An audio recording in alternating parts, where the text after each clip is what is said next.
can continue our visit going to Piazza Roma, home of the largest historical civil building of Monza, the Arengario.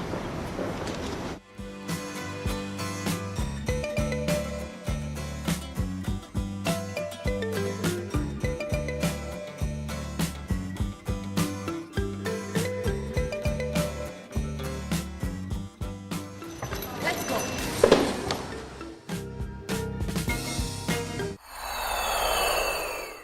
Located in the heart of Monza, the Arengario is the old town hall dating from the 13th century and is the meeting point of citizens, as was historically the seat of trade and a symbol of local. This porch typology below, used in Old Market, which supports the large upper room, was once used for municipal councils and merchants' assemblies. Refers to the example of the Palazzo della Ragione located in Piazza Mercanti in Milan. On the south facade we see a stone loggia, added in 1330. The large upper room, wooden trusses resting on stone corbels, is used today as exhibition room for art exhibitions and cultural events.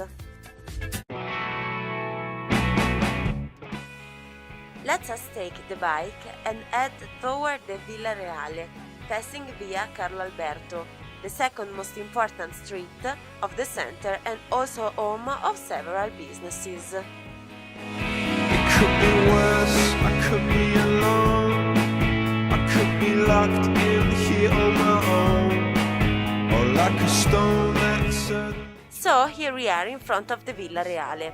It is a large complex of neoclassical style that was used as a royal residence before the Austrians and then by the Italian kings. Maria Theresa of Austria decided to build the villa when she wanted to give it to her son Archduke Ferdinand of Austria-Este. The assignment of the construction, given to the imperial architect Giuseppe Piermarini in 1777, was completed in just 3 years. Then the young Archduke Ferdinand made addition to the complex, again with the Piermarini, and used the villa as his country residence until the arrival of Napoleon armies in 1796. But it was Eugene de Beauharnais that established his principal residence in the villa, and in this occasion it took the name of Villa Reale.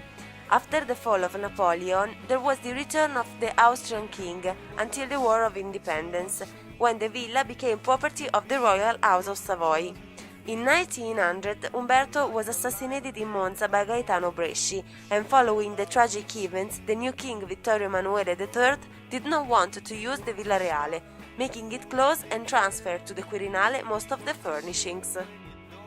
In 1934, Vittorio Emanuele III donated the villa to the municipalities of Monza and Milan. After a long period of degradation, it has been beginning recently a restoration and renovations works. Regarding the structure, we can say that the Piermarini created a building adapted to the neoclassical model of rationality needs of a suburban reality.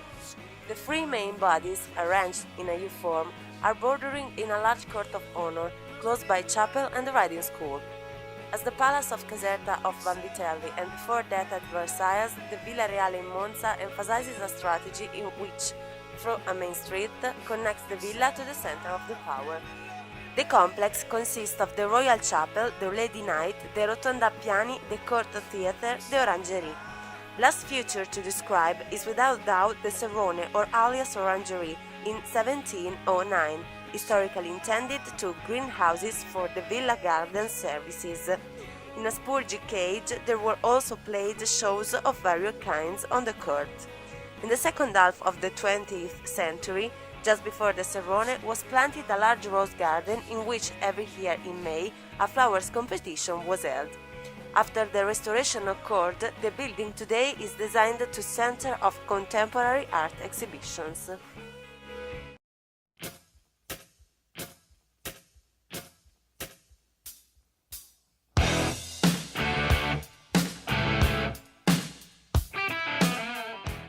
After briefly visiting the Villa Reale, we cannot cross, even for a few meters, the Park of Monza, natural citizens Lang, traveled every day by sports enthusiasts or those who simply want to escape from the chaos of the city, enjoying the flourishing vegetation inside. Particularly in the autumn, the scenery that the park offers is certainly very suggestive due to the bright colors of the leaves.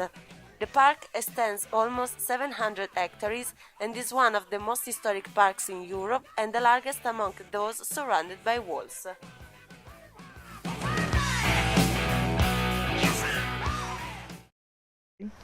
Our tour ends here at the city park. I hope it was a beautiful experience, growing the desire to visit this beautiful jewel of Brianza.